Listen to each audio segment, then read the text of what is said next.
Hello again, folks. Welcome back to the channel. I thought I'd show you me in the flesh for a change rather than a cartoon. Anyway, in this video, I'm going to dive headfirst into another steaming pile of institutional cowardice and moral bankruptcy that'll make your blood boil. This one's about Dr. Kavanagh, the YouTuber, the guy on the old public piano who likes to wind up the Chinese communists, to say the least, and his wife. They're two decent people who dared to speak up about a predator priest slithering around their chapel. And what did they get for their trouble? Handcuffs, a police raid, and a 2-month investigation for the crime of, now wait for this, angry emails. Yes, you heard that right. Angry emails. Not threats, not violence, not stalking, not even a strongly worded carrier pigeon, just emails that bruised some very delicate egos. So let's set the scene. There's this defrocked priest kicked out of the clergy for, child abuse in another country, apparently. And, serious stuff, right? You'd think that would be the end of his career, locked away from kids forever. But no, apparently in the UK and Ireland, the rules are more like guidelines. This creep waltzes into a chapel, giving everyone the impression he's a cleric in good standing, all while having access to children. And who's helping him pull off this grotesque charade? His bishop, of course, because apparently safeguarding kids comes second to protecting the reputation of a predator. So enter YouTuber Dr. Kavanagh and his wife, who, like any sane person with a shred of moral fibre, see this for what it is, a safeguarding disaster. They do what any responsible citizen would do. They raise the alarm. They send emails, angry ones, sure, but because who wouldn't be livid about a known abuser being given a free pass to waltz around kids? You would. I certainly would.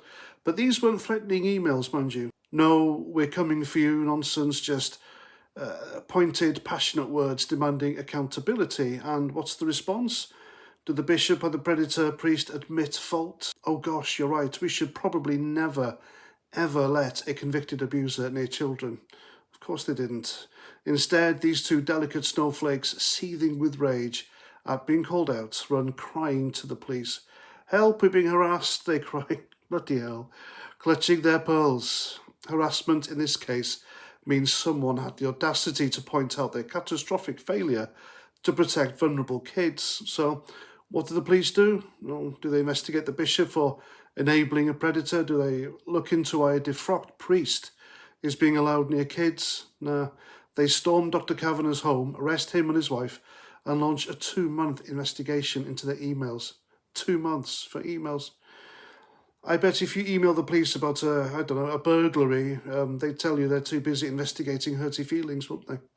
Now here's the kicker. After all this, after the arrests, the stress, the violation of having your home turned upside down, the charges were dropped. Why? Because there was no evidence. None. Zero. Nada. Zilch. The whole thing was a farce, a vindictive power trip by a bishop and his pet predator to silence anyone who dares hold them to account. And the police, bless their hearts, played right along, wasting everyone's time and taxpayer money to chase down a couple who committed the unforgivable sin of caring about kids' safety. This is what we're dealing with, folks. A system so rotten, so spineless that it punishes the whistleblowers while shielding the enablers. A bishop who'd rather protect his buddy than the children in his care. A police force that'll jump to arrest a couple for emails but can't be bothered to ask why a known abuser is prancing around a chapel.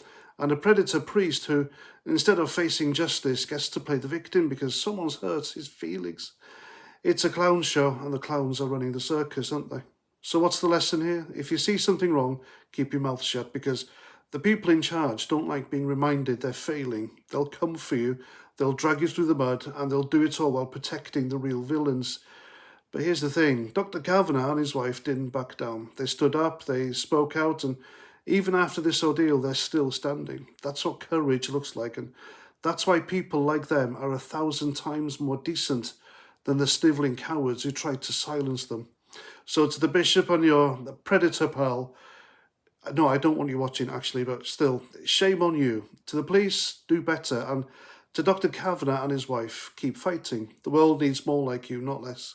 And for the rest of us, let's take a page out of their book and stop letting these self-serving institutions bully us into silence.